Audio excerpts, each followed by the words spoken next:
Canada के अंदर चल रही G7 समिट से बेहद चौंकाने वाली खबर सामने आ रही है, जहां पर अचानक से डोनाल्ड ट्रंप G7 समिट को छोड़कर वापस अमेरिका लौट गए। इतना ही नहीं, उन्होंने फ्रांस के राष्ट्रपति इमैनुअल मैक्रोन को सोशल मीडिया पर भी खरी खोटी खूब सुनाई है। वहीं कल प्रधानमंत्री मोदी जी कनाडा में उतर चुके थे और ईरान के खिलाफ युद्ध में अब अमेरिका की सीधी एंट्री भी होती हुई दिखाई दे रही है, क्योंकि एक तरफ अमेरिका ने अपने न्यूक्लियर एयरक्राफ्ट कैरियर को समुद्र में उतार दिया है, तो अपने बॉम्बर्स को भी अमेरिका ने निकाल लिया है और ऐसी उम्मीद है कि ईरान के अंदर हैवी बॉम्बिंग अब अमेरिका करने जा रहा है। इन सभी खबरों के बारे में इस वीडियो में एक एक करके डिटेल में समझेंगे, इसलिए वीडियो को एंड तक जरूर देखिएगा। पहले बात करते हैं ईरान और इसराइल की। 1981 में इसराइल के प्रधानमंत्री मेनशम बेगिन ने एक बेहद एग्रेसिव पॉलिसी अनाउंस की।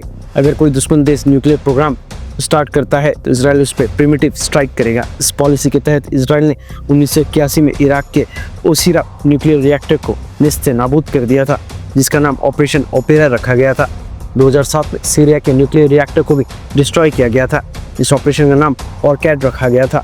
और अब इसराइल का अगला टारगेट ईरान है। ईरान लंबे समय से क्लेम करता आया है कि उसका न्यूक्लियर प्रोग्राम शांतिपूर्ण है, लेकिन वेस्टर्न देश और इसराइल मानते हैं कि ईरान चुपके से न्यूक्लियर बॉम्ब बना रहा है।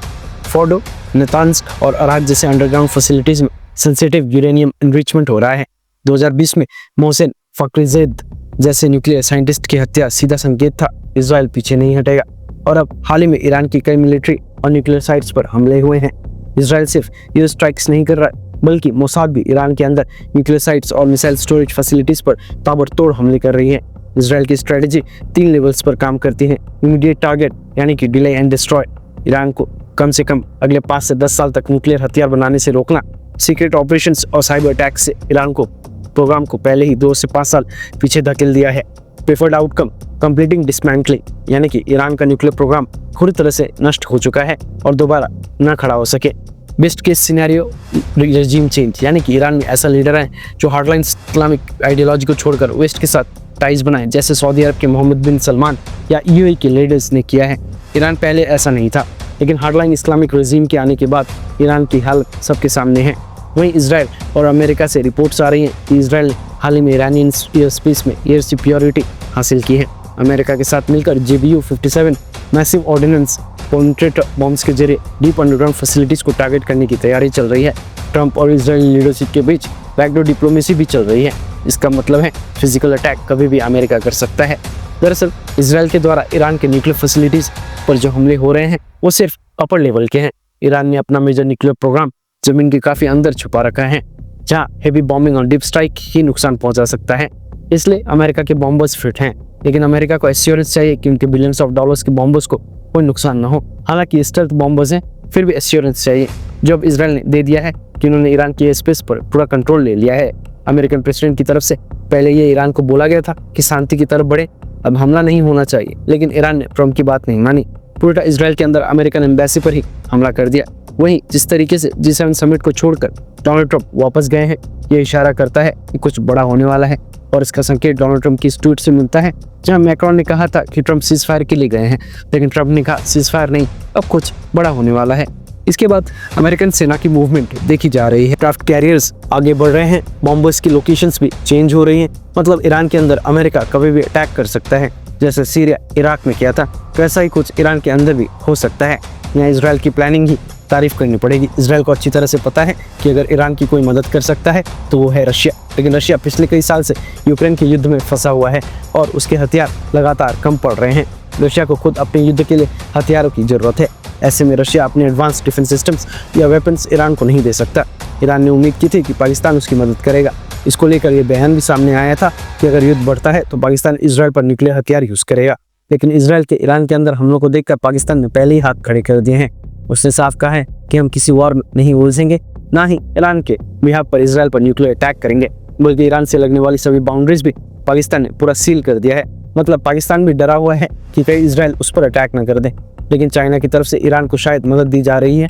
कई कार्गो शिप्स चाइना से ईरान पहुंचे हैं, जिनमें ट्रैकिंग सिग्नल्स भी बंद किए गए हैं और ईरान के अंदर काफी सामान उतारा गया है। कई आर्टिकल्स में ये बताया जा चुका है, लेकिन इसकी पुष्टि ना ईरान ने की है ना इजरायली मीडिया ने। हालांकि ईरान की मीडिया कह रही है कि इंडियन आर्मी इसराइल की मदद कर रही है। ये बात इंडियन मीडिया नहीं बल्कि ईरान की मीडिया कह रही है। लेकिन जैसे हमने भारत पाकिस्तान के बीच कॉन्फ्लिक्ट्स में देखा था फेक न्यूज़ और फेक नैरेटिव्स कैसे चलते हैं, तो ये न्यूज़ कितनी सच्ची है ये कहना मुश्किल है। दूसरी तरफ पीएम ने आज साफ कहा है, हमने उनके साइंटिस्ट को मारा जो हिटलर के साइंटिस्ट जैसे थे। अगर साइंटिस्ट्स मरते हैं तो समझ लीजिए लीडर्स भी खतरे में हैं। लेकिन सवाल उठता है, अगर ईरान के सुप्रीम लीडर आयतुल्लाह खमेनी को हटा दिया गया तो क्या ईरानी रिजीम गिर जाएगी? ईरान कोई एक आदमी से चलने वाला देश नहीं है। यहाँ IRGC यानी कि Islamic revolutionary guard corps, guardian council, assembly of experts जैसे इंस्टीट्यूशंस के जरिए गवर्नेंस होता है, जैसा चाइना की कम्युनिस्ट पार्टी में होता है। अगर खमेनी हटा दिए जाते हैं तो असेंबली ऑफ एक्सपर्ट्स तुरंत नया सुप्रीम लीडर चुन लेगा। संभावना है कि खमेनी के बेटे मुस्तफ़ा खमेनी को अगला लीडर बना दिया जाए, जिससे जनता में और ज़्यादा रोष फैल सकता है। इसराइल की कोशिश है कि जनता उठे, प्रोटेस्ट करे, IRGC की इमेज गिरे और जनता माने कि ये शासन अब लायक नहीं है। इसके लिए इसराइल कुछ फॉरेन ऑपोजिशन ग्रुप्स को सपोर्ट कर रहा है, जैसे National Council of Presidents of Iran. Reza Pahlavi ने 2023 में इसराइल का दौरा भी किया था और नेतन्याहू से मिले भी थे। इसराइल खुलकर कह रहा है कि हम ईरानियन पब्लिक की मदद कर रहे हैं ताकि वो इस ऑपरेसिव रेजिम को गिरा सकें। क्या स्ट्रेटजी काम करेगी? क्या पब्लिक वाकई सरकार के खिलाफ खड़ी होगी? क्या नेशनलिज्म के नाम पर सरकार और मजबूत हो जाएगी? क्या अमेरिका ओपनली इस ऑपरेशन में शामिल होगा?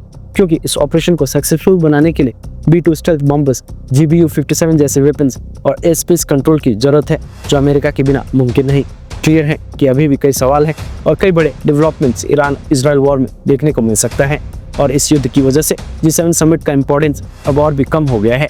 अमेरिकन प्रेसिडेंट ऑलरेडी जा चुके हैं, मोदी कनाडा में हैं, बाकी लीडर्स से क्या बातचीत होती है, साथ ही ईरान इसराइल को लेकर क्या नई डेवलपमेंट्स निकल कर सामने आती हैं, इन सब पर नए अपडेट्स के लिए हम वीडियो लेकर फिर हाजिर हो जाएंगे। फिलहाल इस वीडियो में इतना ही।